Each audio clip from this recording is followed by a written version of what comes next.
Bienvenue, frères d'armes. Soyez les bienvenus sur Strategos, la chaîne où nous explorons la vie des leaders qui ont pris les décisions les plus difficiles de l'histoire. Aujourd'hui, nous parlerons de Harry S. Truman, le président qui a pris les rênes au moment le plus critique de la Seconde Guerre mondiale, l'homme qui a pris la décision d'utiliser la bombe atomique, qui a dirigé la reconstruction de l'Europe et qui a jeté les bases de la guerre froide. Avant de commencer ce parcours à travers son héritage, laissez un like, commentez, partagez cette vidéo et abonnez-vous à Strategos pour continuer à explorer les grands stratèges de l'histoire. Les décisions les plus difficiles sont celles qui définissent les vrais leaders. Commençons. Première partie. Les origines de Truman, 8 mai 1884. Lamar, Missouri.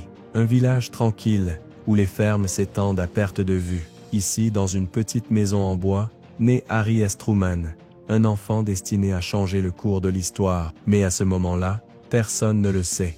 Sa famille est humble. Son père, John Anderson Truman, est un fermier et un négociant de bétail.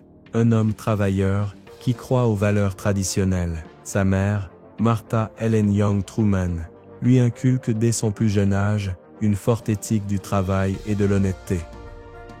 Dès le début, la vie de Harry n'est pas facile. C'est un enfant de santé fragile, avec des problèmes de vue, qui l'empêchent de jouer comme les autres. Pendant que ses amis courent et grimpent aux arbres, il reste à la maison, plongé dans les livres. Contrairement à beaucoup d'enfants de son âge, il lit voracement la Bible, les œuvres de Shakespeare et les histoires de grands leaders comme Napoléon et Jules César. Mais la tragédie frappe tôt. Sa sœur cadette meurt alors qu'il est encore enfant, un coup dévastateur pour la famille. Malgré la douleur, ses parents lui apprennent à ne pas abandonner, à aller de l'avant, quels que soient les obstacles. Ce sera un principe qui marquera le reste de sa vie. Les années passent et la famille déménage à Independence, Missouri. Là, Harry entre au lycée. Il n'est pas le meilleur élève, mais c'est le plus assidu. Il s'efforce, étudie avec discipline et surtout développe un profond intérêt pour l'histoire et la politique. Cependant, lorsqu'arrive le moment de décider de son avenir, un obstacle insurmontable se dresse sur son chemin, l'argent. La famille Truman ne peut pas financer des études universitaires. Pour un jeune homme ambitieux et plein de rêves, c'est une déception énorme. Mais Harry ne se laisse pas vaincre. Au lieu de se lamenter, il se lance dans le monde du travail. Il travaille à tout ce qu'il peut, comme vendeur dans un magasin, comme apprenti comptable, même dans l'entreprise agricole de son père. Sa vie est une lutte constante contre l'adversité. Il n'y a pas de raccourci, pas d'opportunité facile. Mais Harry se forge dans la discipline, l'honnêteté et le travail acharné. Et puis, en 1917, l'histoire l'appelle. Les États-Unis entrent dans la Première Guerre mondiale. Dans un acte de patriotisme, Truman s'engage dans l'armée, même si sa vue déficiente l'avait empêché d'intégrer l'académie militaire de West Point des années auparavant. Il est envoyé en France comme artilleur, et peu à peu, il démontre un talent inattendu pour le leadership. Sa capacité à prendre des décisions sous pression, sa discipline et son sens du devoir lui permettent d'accéder rapidement au grade de capitaine. Il dirige ses hommes avec fermeté, mais aussi avec compassion. Ce n'est pas le type de haut gradé qui se cache à l'arrière. Truman reste à l'avant, partageant le danger avec ses soldats. La guerre le change. Il voit la mort de près, ressent la crudité du conflit et comprend le véritable coût de la violence. Mais il apprend aussi à apprécier la responsabilité, l'importance de la stratégie et la nécessité d'agir avec décision dans les moments difficiles. Lorsqu'il retourne au Missouri après la fin de la guerre, il n'est plus le même homme qu'à son départ. Il est désormais déterminé à accomplir quelque chose de plus grand. Mais le succès n'arrive pas immédiatement. Comme tant d'autres vétérans, il rencontre des difficultés économiques et cherche sa voie dans le monde civil. Dans un premier temps, il tente sa chance dans le monde des affaires, avec un ami de guerre. Ils ouvrent un magasin de produits agricoles à Kansas City. Mais la crise économique de l'époque frappe durement et l'entreprise fait faillite. Néanmoins, au milieu de l'incertitude, le destin lui ouvre une nouvelle porte, la politique. Grâce à ses contacts avec le puissant Tom Pendergast, leader du Parti démocrate de Kansas City, Truman se présente au poste de juge du comté de Jackson en 1922. En réalité, le titre de juge est plus administratif que judiciaire, mais c'est sa première grande opportunité. Contre toute attente, il remporte l'élection. À la différence de nombreux autres politiciens de l'époque, Truman n'utilise pas sa position pour s'enrichir ni pour favoriser des amis puissants. Au contraire, il travaille sans relâche pour moderniser le comté, améliorer les routes et réduire la corruption. Son honnêteté et son efficacité font de lui une figure respectée. Cependant, la politique est un champ de bataille aussi difficile que la guerre. En 1924, après seulement 2 ans au pouvoir, il perd sa réélection. À un autre moment, cela aurait signifié la fin de sa carrière, mais Truman ne se rend pas. Il apprend de sa défaite, continue à travailler, et en 1926, revient comme juge en chef du comté, cette fois avec plus d'expérience et de vision. De ce poste, il construit une réputation impeccable. Son style de leadership est direct et pragmatique. Il prend des décisions difficiles sans hésiter, écoute les citoyens et affronte les corrompus. Bien qu'il reste lié à la machine politique de Pendergast, son image est celle d'un homme intègre et travailleur. Et puis, en 1934, arrive son grand saut. Le Parti démocrate le choisit comme candidat au Sénat des États-Unis. Pour beaucoup, il est un simple pion des puissants, un candidat sans beaucoup de chance. Mais une fois de plus, Truman surprend tout le monde. Avec une campagne basée sur son travail et son parcours, il remporte les élections et devient sénateur du Missouri. À Washington, l'histoire ne fait que commencer. Truman, l'enfant de la ferme, le jeune homme qui n'a pas pu aller à l'université, le vétéran de guerre, est désormais l'une des voix les plus influentes du Congrès. Les années passées au Sénat lui permettent de grandir politiquement. Il gagne le respect de ses collègues pour son éthique de travail, son approche pratique et sa disposition à prendre des décisions difficiles. Il devient une figure clé dans la supervision des dépenses du gouvernement et dans la lutte contre le gaspillage. Mais son véritable destin reste à se révéler. Ce que personne n'imagine, c'est que cet homme, né dans un petit village du Missouri, sans éducation universitaire, sans connexion dans la haute société, finira par occuper le poste le plus puissant du monde. Deuxième partie. Ascension politique et vice-président, Washington D.C. Début des années 1940. Les États-Unis sont en guerre. La Seconde Guerre mondiale a transformé le pays en une puissance militaire et économique sans précédent. Au milieu du conflit, une figure discrète commence à se démarquer au Sénat. Harry S. Truman. Pour beaucoup, Truman est un politicien atypique. Il n'a pas le charisme irrésistible de Franklin D. Roosevelt, ni l'éloquence des grands orateurs du Congrès. Mais ce qu'il a, c'est quelque chose de plus précieux. Une réputation impeccable d'honnêteté et de travail acharné. Depuis son arrivée au Sénat en 1935, il s'est gagné le respect de ses collègues. Ce n'est pas un homme de promesses vides, ni de discours grandiloquents. C'est un homme d'action, de décisions concrètes et de convictions fermes. Il se consacre à contrôler les dépenses du gouvernement et à lutter contre la corruption, à un moment où le pays a besoin de chaque centime pour la guerre. Son moment le plus marquant arrive avec la création du comité Truman, une commission spéciale chargée d'enquêter sur l'utilisation des fonds fédéraux dans la production d'armements et de logistique militaire. Ce qu'il découvre est alarmant, des contrats gonflés, des matériaux défectueux et un gaspillage de ressources phénoménal. En pleine guerre, ceci n'est pas seulement un problème financier, mais un risque pour les soldats au front. Truman n'hésite pas à s'opposer aux grands entrepreneurs et à exposer les abus. Le résultat est saisissant. Son comité permet au pays d'économiser près de 15 milliards de dollars et évite des fraudes massives dans l'industrie de guerre. Son travail est reconnu par tous, même par ses rivaux politiques. Pour la première fois, Truman cesse d'être un sénateur parmi d'autres et devient une personnalité nationale. Mais il y a autre chose. Depuis son arrivée au Sénat, il a été un fervent défenseur du New Deal de Roosevelt. Bien qu'il n'appartienne pas au cercle restreint du président, sa loyauté envers les politiques de relance économique et de bien-être social fait de lui un allié clé de l'administration. Dans un pays qui traverse la plus grande guerre de son histoire, Roosevelt a besoin d'un colistier fiable pour les élections de 1944, quelqu'un de crédible, avec de l'expérience dans la supervision du gouvernement et une image d'honnêteté irréprochable. Et ainsi, presque de nulle part, le nom de Harry S. Truman apparaît sur l'échiquier politique le plus élevé du pays. Nous sommes en 1944. Franklin D. Roosevelt se prépare pour un 4e mandat, mais sa santé se détériore rapidement. Son vice-président jusqu'alors, Henry Wallace, est considéré comme une figure trop progressiste et controversée au sein du Parti démocrate. Les dirigeants du parti recherchent quelqu'un de plus équilibré, quelqu'un qui puisse unifier les différentes factions et qui, au cas où Roosevelt ne puisse pas terminer son mandat, soit capable d'assumer la présidence sans générer de chaos. La réponse est claire. Harry S. Truman. Truman ne recherche pas le poste. Ce n'est pas un homme aux ambitions démesurées, et encore moins aux jeux politiques malsains. Mais lorsque le parti lui propose la candidature à la vice-présidence, il sait qu'il ne peut la refuser. Le pays est en guerre. Roosevelt est affaibli, et la possibilité d'accéder à la plus haute fonction de la nation est très réelle.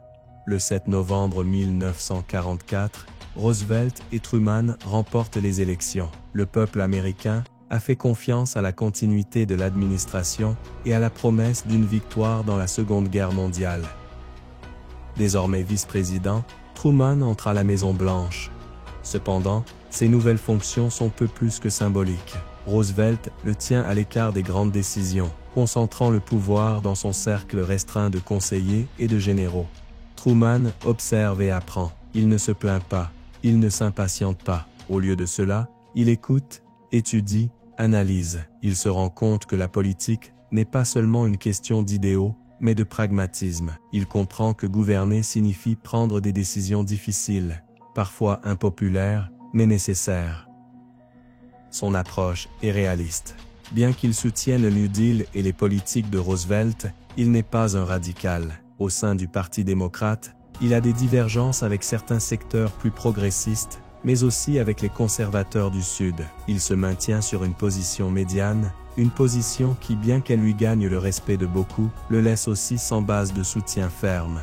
Pendant ce temps, la guerre suit son cours. L'Europe est au bord de la libération, le Pacifique est encore un champ de bataille brutal, et l'ombre du futur conflit avec l'Union soviétique commence à grandir. Mais Truman ne sait pas que, en quelques mois, son rôle dans l'histoire changera à jamais. 12 avril 1945, la Maison-Blanche reçoit une nouvelle dévastatrice. Franklin D. Roosevelt est mort.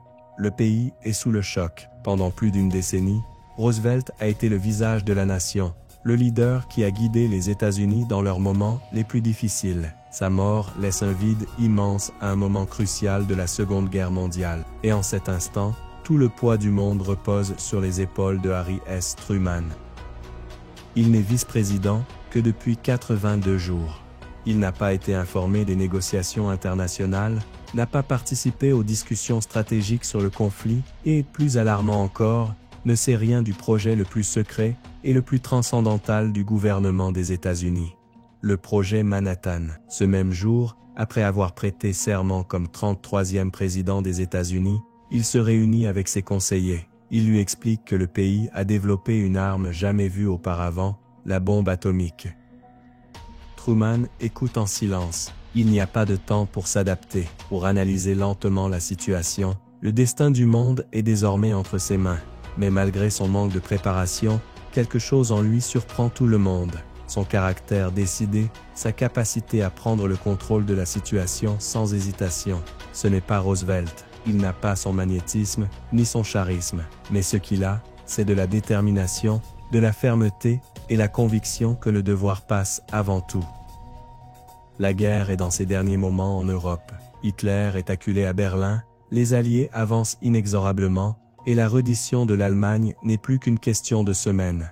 Mais dans le Pacifique, l'histoire est différente. Le Japon continue de se battre avec férocité, et l'invasion prévue par les États-Unis pourrait coûter des centaines de milliers de vies. Le monde attend. Truman, l'homme qui n'a jamais recherché la présidence, est confronté à l'une des décisions les plus difficiles de l'histoire de l'humanité. Troisième partie. Truman à la présidence. 12 avril 1945. Harry S. Truman devient le 33e président des États-Unis au moment le plus critique de la Seconde Guerre mondiale. L'Europe est au bord de la victoire, mais dans le Pacifique, la lutte contre le Japon reste féroce. Dès le premier jour de son mandat, Truman est confronté à des décisions qui changeront le cours de l'histoire. Il hérite d'un conflit mondial, d'une nation en guerre et d'une arme secrète capable de tout anéantir en quelques secondes. 8 mai 1945, l'Allemagne capitule sans condition. La guerre en Europe est terminée, Hitler est mort et le Troisième Reich appartient à l'histoire. Mais dans le Pacifique, la résistance japonaise reste brutale. Chaque île conquise a coûté des milliers de vies, et l'invasion du Japon pourrait signifier un carnage sans précédent. Dans les mois suivants, les chefs militaires présentent à Truman une option dévastatrice. Le projet Manhattan a produit la première bombe atomique de l'histoire. L'arme est prête, mais la décision lui appartient. La guerre avec le Japon a atteint un point critique. Malgré les bombardements massifs et le blocus naval, le gouvernement japonais refuse de se rendre. On estime qu'une invasion terrestre du Japon pourrait coûter jusqu'à 1 million de vies américaines et encore plus de pertes japonaises. Truman écoute ses conseillers, analyse les options et finalement prend la décision la plus difficile de sa vie. Si le Japon ne se rend pas, les États-Unis utiliseront la bombe atomique. 6 août 1945. Hiroshima est détruite en quelques secondes. Entre 70 000 et 80 000 personnes meurent instantanément et beaucoup d'autres souffrent des effets des radiations. Pourtant, le Japon ne se rend pas. 9 août 1945. La deuxième bombe tombe sur Nagasaki. Plus de 40 000 personnes meurent instantanément. Le 15 août, l'empereur Hirohito annonce la reddition du Japon. La Seconde Guerre mondiale est terminée. Mais la décision de Truman laisse une marque indélébile sur l'histoire. Certains voient son action comme une nécessité pour mettre fin à la guerre, d'autres la considèrent comme un acte de brutalité extrême. Les critiques internationales ne tardent pas à arriver. L'emploi d'armes nucléaires change la manière dont le monde perçoit la guerre. Les États-Unis émergent comme la puissance dominante. Mais la paix ne dure pas, car dans l'ombre, un nouveau conflit est déjà en gestation.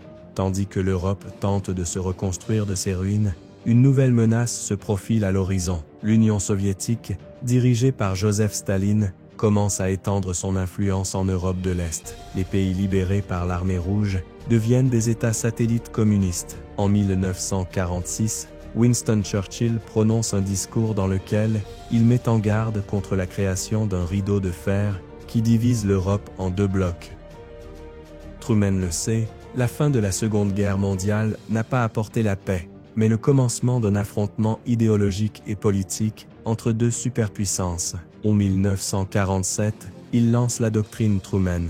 C'est un message clair au monde, les États-Unis ne permettront pas que le communisme continue de s'étendre. Comme première étape, il envoie une aide militaire et économique à la Grèce et à la Turquie pour éviter qu'elles ne tombent sous l'influence soviétique. Mais Truman ne s'arrête pas là. En 1948, il promeut le plan Marshall, un programme d'aide économique pour reconstruire l'Europe occidentale. Des milliards de dollars affluent vers des pays dévastés par la guerre, renforçant leurs économies et empêchant le communisme de gagner du terrain.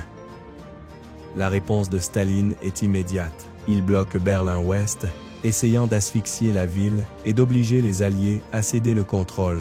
Truman répond par le pont aérien de Berlin. Des avions américains et britanniques ravitaillent la ville pendant plus d'1 an, défiant le blocus soviétique et assurant que Berlin-Ouest ne tombe pas. En 1949, l'OTAN est formée, une alliance militaire entre les États-Unis et les démocraties occidentales pour freiner l'expansion communiste. Le monde est divisé en deux blocs et la guerre froide a officiellement commencé. Entre-temps, au pays, Truman fait face à une série de crises internes. La Seconde Guerre mondiale est terminée, mais la transition vers la paix n'est pas facile. Des millions de soldats retournent au pays. L'économie doit s'adapter et les citoyens attendent la stabilité. Mais la réalité est plus compliquée. L'inflation explose, les syndicats organisent des grèves massives et les républicains critiquent les politiques économiques de Truman. Le président ne se laisse pas intimider. Il oppose son veto à des lois qui tentent d'affaiblir les droits du travail, affronte les grands patrons et se bat pour une économie plus juste. Il impulse également le Fair Deal, un ensemble de réformes visant à élargir l'accès au logement, à renforcer la sécurité sociale et à garantir les droits civils. Mais dans un pays encore divisé par le racisme, sa position progressiste sur les droits civils le met en conflit avec les démocrates du Sud. Les élections de 1948 approchent et peu de gens pensent que Truman a une chance réelle de gagner. Le 2 novembre 1948, les sondages indiquent que Truman est fini. Son rival, le républicain Thomas Dewey, est considéré comme le favori absolu. Les journaux ont déjà imprimé des titres annonçant sa victoire. Mais ce à quoi personne ne s'attend se produit. Truman parcourt le pays sans relâche, prononce des discours passionnés, se connecte avec la population et défie les élites politiques. Sa campagne est simple mais efficace, parler directement aux citoyens et leur rappeler qu'il est un président du peuple. Le résultat est historique. Contre toutes les prédictions, Truman remporte l'élection. La célèbre image du journal Chicago Tribune, avec le titre erroné Dewey defeat Truman, devient le symbole de l'une des plus grandes surprises politiques de l'histoire.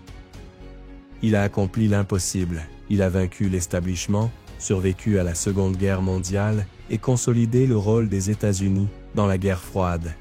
Mais les défis ne sont pas terminés, car le monde change rapidement et Truman a encore des décisions difficiles à prendre. Quatrième partie, les années de la guerre froide. 25 juin 1950, les forces de Corée du Nord franchissent le 38e parallèle et envahissent la Corée du Sud. En quelques heures, l'armée nord-coréenne, équipée de chars et d'armements soviétiques, écrase la faible résistance sud-coréenne et avance rapidement vers Séoul. Washington entre en crise. Pour la première fois dans l'histoire, la guerre froide devient un conflit armé ouvert. Pour Harry S. Truman, la situation est claire. Il ne peut pas permettre que le communisme s'étende sans opposition. La doctrine Truman repose sur l'idée de la contention, et la Corée est l'épreuve définitive de cette stratégie. Si les États-Unis n'agissent pas, l'Union soviétique et la Chine verront cela comme un signe de faiblesse. Le Conseil de sécurité des Nations Unies approuve une résolution condamnant l'invasion et autorisant le recours à la force pour repousser la Corée du Nord. Truman ne perd pas de temps et ordonne l'intervention militaire. Les États-Unis sont officiellement en guerre à nouveau. Les troupes américaines arrivent en Corée sous le commandement du général Douglas MacArthur, l'une des figures les plus influentes et les plus controversées de l'époque. MacArthur est un héros de la Seconde Guerre mondiale, un stratège brillant, mais aussi un homme aux ambitions démesurées, et avec peu de respect pour l'autorité civile. Au début, la guerre semble perdue. Les Nord-Coréens ont pris presque toute la péninsule. Les forces américaines et sud-coréennes sont réduites à une petite bande de territoire au sud, autour de Pusan. Mais Truman et ses conseillers ne se rendent pas. Ils lancent une contre-offensive audacieuse, le débarquement d'Inchon, une manœuvre risquée qui change le cours de la guerre. Les forces de l'ONU reprennent Séoul, franchissent le 38e parallèle et avancent vers la Corée du Nord. Il semblait que la victoire était assurée. Mais alors, la guerre prend un tournant inattendu. La Chine entre dans le conflit. Le dirigeant chinois, Mao Zedong, voit la présence de troupes américaines à la frontière comme une menace inacceptable. Il envoie des centaines de milliers de soldats à travers le fleuve Yalu et lance une contre-attaque dévastatrice. Les troupes de MacArthur sont repoussées vers le sud. Ce qui semblait être une victoire rapide devient un conflit sanglant et prolongé. Et voici le véritable conflit pour Truman. MacArthur, furieux de l'intervention chinoise, propose d'étendre la guerre au-delà de la Corée. Il veut bombarder la Chine, utiliser des armes nucléaires si nécessaire et porter le conflit à un niveau catastrophique. Mais Truman a une chose claire, il ne peut pas s'agir d'une nouvelle Seconde Guerre mondiale. Utiliser la bombe atomique à nouveau pourrait entraîner une guerre totale avec l'Union soviétique. MacArthur, provocateur, critique publiquement la stratégie du président. Il viole la chaîne de commandement et envoie des lettres à des membres du Congrès, suggérant que Truman n'a pas le courage de gagner la guerre. Truman prend une décision qui secoue le pays. Il limoge MacArthur, le général est accueilli en héros à son retour aux États-Unis, tandis que Truman est durement critiqué. L'opinion publique est divisée. Certains le voient comme un leader courageux qui a évité une guerre mondiale, d'autres le considèrent comme un président faible qui a laissé échapper la victoire. Pendant ce temps, sur le champ de bataille, la guerre s'enlise. Des accords de cessez-le-feu sont signés et les lignes de combat se retrouvent presque au même endroit où tout a commencé. Après 3 ans de combat, la guerre de Corée n'a pas de vainqueur clair, seulement la mort, la destruction, et un pays divisé pour toujours. Pendant que la guerre en Corée suit son cours, Truman fait face à un autre défi mondial, la guerre froide s'étend à de nouvelles frontières. L'Union soviétique teste sa première bombe atomique en 1949, éliminant l'avantage nucléaire des États-Unis. Une course aux armements sans précédent commence. Les deux puissances construisent des arsenaux de plus en plus meurtriers, dans un équilibre de la terreur qui pourrait détruire le monde à tout moment. Pour contenir l'influence soviétique, Truman encourage l'expansion des bases militaires américaines en Europe, en Asie et dans le Pacifique. L'OTAN est renforcée, des accords de défense sont signés avec le Japon, les Philippines et la Corée du Sud. En 1951, le traité de paix de San Francisco est signé, restaurant la souveraineté du Japon et faisant de lui un allié clé des États-Unis en Asie. La stratégie est claire, le Japon sera le pilier de la contention contre le communisme dans le Pacifique. La carte du monde n'est plus la même. Les deux superpuissances sont dans un affrontement total, sans armes tirées directement, mais avec des conflits pour la domination de chaque région. La guerre froide est entrée dans sa phase la plus dangereuse. Pendant que le monde change, au pays, Truman fait face à un autre type de bataille, la lutte pour les droits civiques. Contrairement à ses prédécesseurs, Truman croit fermement en l'égalité raciale. En 1948, il signe un décret pour la déségrégation des forces armées, défiant les secteurs les plus conservateurs du Parti démocrate, particulièrement dans le Sud.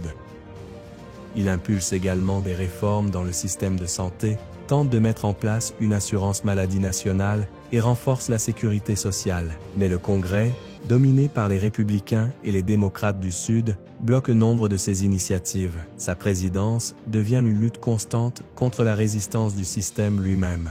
Après près de 8 années au pouvoir, Truman est épuisé. La guerre de Corée, l'expansion de la guerre froide et les conflits internes ont érodé sa popularité. Le Parti républicain l'attaque constamment, et l'opinion publique devient de plus en plus hostile.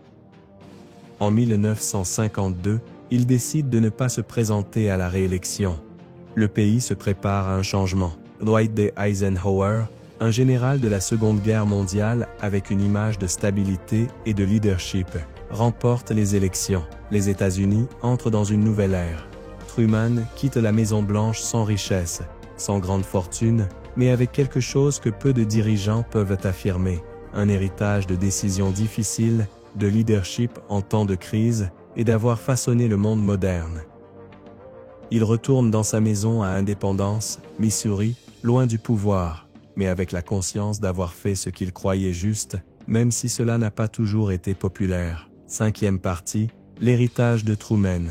Le 20 janvier 1953, Harry S. Truman quitte la Maison-Blanche, sans fanfare, sans grande cérémonie. Après près de 8 ans à la tête du monde libre en temps de guerre et de crise, son mandat est terminé.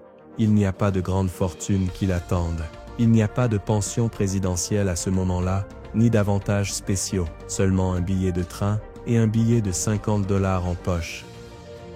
Quand il arrive à Independence, Missouri, sa maison de toujours, la réalité est simple. Truman est maintenant un citoyen ordinaire. La transition n'est pas facile. Peu d'ex-présidents sont passés du sommet du pouvoir à une retraite aussi modeste. Cependant, Truman ne se plaint pas, ne cherche pas à s'enrichir, ni à devenir une figure publique de luxe. Pour lui, le pouvoir n'a jamais été une fin, mais un devoir. Dans les années qui suivent, Truman mène une vie discrète. Il se promène dans les rues d'Indépendance comme n'importe quel voisin, sans escorte ni sécurité. Il est courant de le voir à la bibliothèque, chez le barbier, saluant les gens, partageant des histoires sur son temps à Washington. Mais la retraite ne signifie pas l'inactivité. Truman suit de près les événements politiques et reste une voix influente dans l'opinion publique. En 1956, il soutient Adlai Stevenson, le candidat démocrate qui affronte Dwight D. Eisenhower pour sa réélection. Truman et Eisenhower furent autrefois alliés, mais leurs divergences politiques les ont éloignés.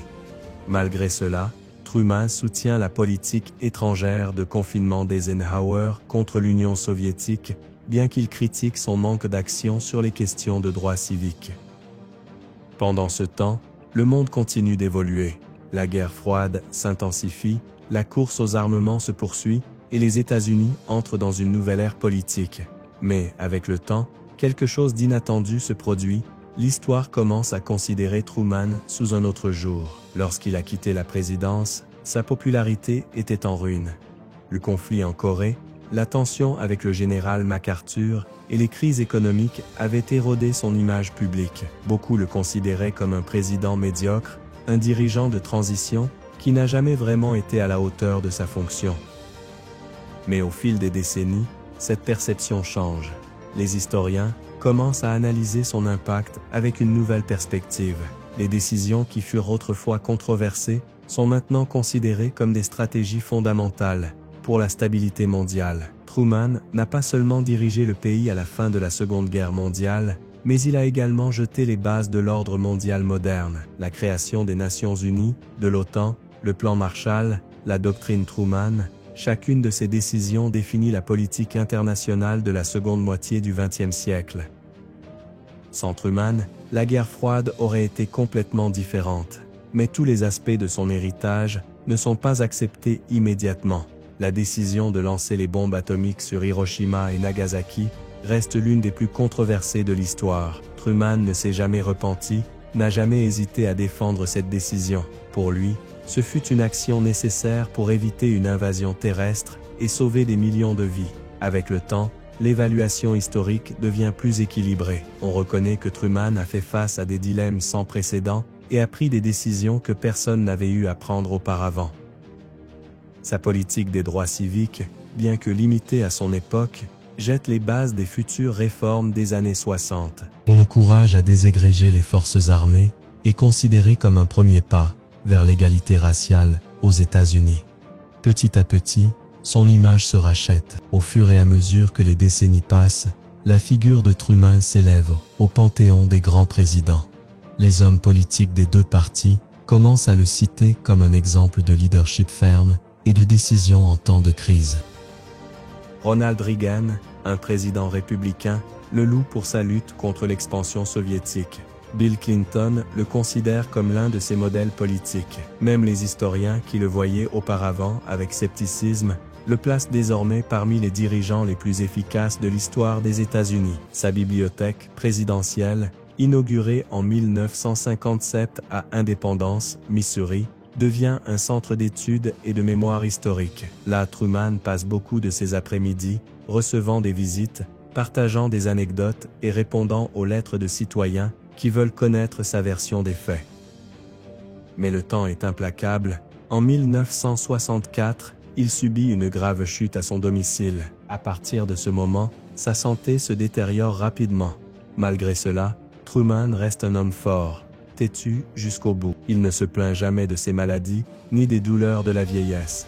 Finalement, le 26 décembre 1972, à 88 ans, Harry S. Truman décède à l'hôpital de Kansas City. Le pays entier lui rend hommage avec respect. Bien qu'il ne soit plus au pouvoir, son héritage s'est consolidé. Les funérailles sont modestes, comme il le souhaitait. Pas de grands monuments, pas de discours interminables. Seulement sa famille, ses amis, et les citoyens d'indépendance qui l'ont vu marcher dans ses rues pendant des années. Peu de présidents sont passés d'une telle impopularité de leur vivant à une telle reconnaissance historique. Aujourd'hui, Harry S. Truman est considéré comme l'un des présidents les plus importants du XXe siècle. Un homme qui, sans préparation préalable, sans aspiration à la grandeur, s'est trouvé confronté au destin et a pris les décisions les plus difficiles qu'un leader puisse prendre. L'histoire finalement lui a donné raison.